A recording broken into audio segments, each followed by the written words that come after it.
Assalamualaikum warahmatullahi wabarakatuh. Perkenalkan, nama saya Rafai Khairi dari kelas 2E Sosiologi NIM 12580307172. Selamat siang teman-teman dan dosen. Pada kesempatan kali ini, saya akan mempresentasikan mengenai budaya buruk di lingkungan kampus yang masih mengental. Dan perspektif ini diambil dari sosiologi tahun 2021 sampai 2026. Baik, kampus seharusnya itu menjadi tempat yang nyaman untuk belajar dan berkembang. Namun pada kenyataannya, masih banyak budaya buruk yang terjadi dan bahkan dianggap sebagai hal yang normal di ruang lingkup kampus ini. Beberapa contoh budaya buruk tersebut antara lain adalah senioritas yang berlebihan, seperti bully, baik secara verbal maupun psikologis, lalu kecurangan akademik seperti mencontek dan plagiarisme, serta persaingan tidak sehat antar mahasiswa. Lalu dampaknya ini tidak main-main loh teman-teman. Mahasiswa ini bisa mengalami seperti stres, kecemasan, bahkan penurunan prestasi akademik dan non-akademik.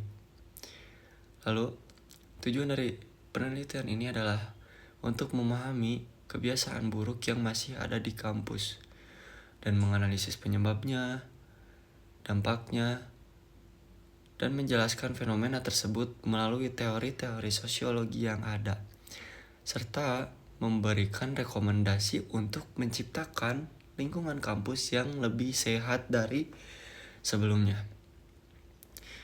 Untuk menganalisis fenomena ini, saya menggunakan 3 teori sosiologi, yaitu pertama, teori konflik dari Karl Marx, yang teori ini menjelaskan bahwasannya budaya buruk itu muncul karena adanya ketimpangan kekuasaan. Misalnya, antara senior dan junior, pihak yang lebih kuat cenderung mendominasi pihak yang lebih lemah, seperti senior kepada junior. Lalu yang kedua, teori interaksionisme simbolik dari George Herbert Mead.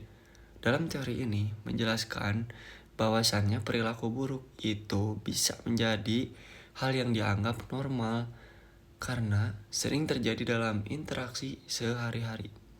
Lalu yang ketiga, teori struktural fungsional dari Talcott Parsons. Kampus ini seharusnya berjalan dengan nilai dan norma yang amat baik. Namun, ketika terjadi ketidakseimbangan, muncul berbagai penyimpangan seperti bully dan kecurangan akademik. Selanjutnya, berdasarkan 3 artikel yang dianalisis oleh saya, terdapat 3 bentuk utama budaya buruk di kampus. Yang pertama adalah toxic culture dan bullying. Hal ini masih sering terjadi, terutama dalam relasi antara senior dan junior, dengan dampak yang besar terhadap kesehatan mental mahasiswa.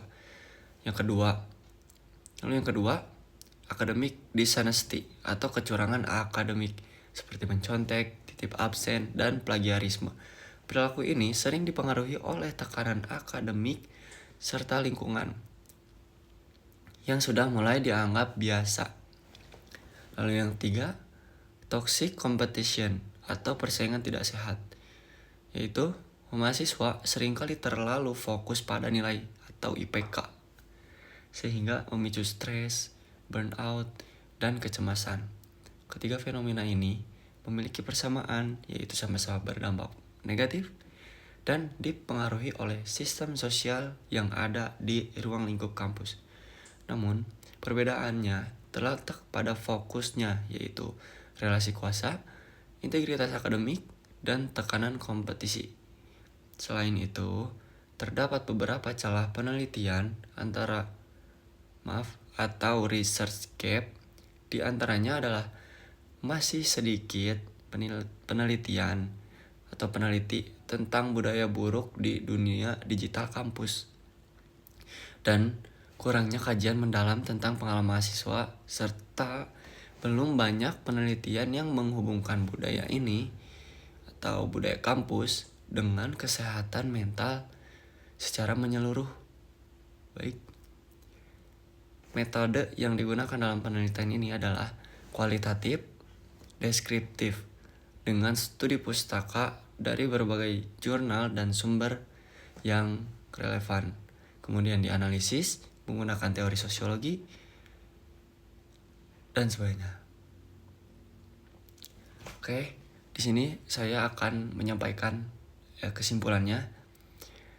Kesimpulannya adalah budaya buruk di kampus masih terjadi karena adanya relasi kuasa, sistem yang permisif, dan normalisasi seperti perilaku negatif. Oleh karena itu diperlukan perubahan melalui pendidikan karakter, kebijakan kampus yang tegas, serta partisipasi aktif seluruh sivitas akademika. Dengan begitu, diharapkan kampus dapat menjadi ruang lingkup yang sehat dan aman bagi mahasiswa-mahasiswanya. Cukup sekian dari saya Rafa Faik, pamit undur diri. Terima kasih atas perhatiannya dan mohon maaf jika ada kesalahan. Akhirul kalam. Wassalamualaikum warahmatullahi wabarakatuh.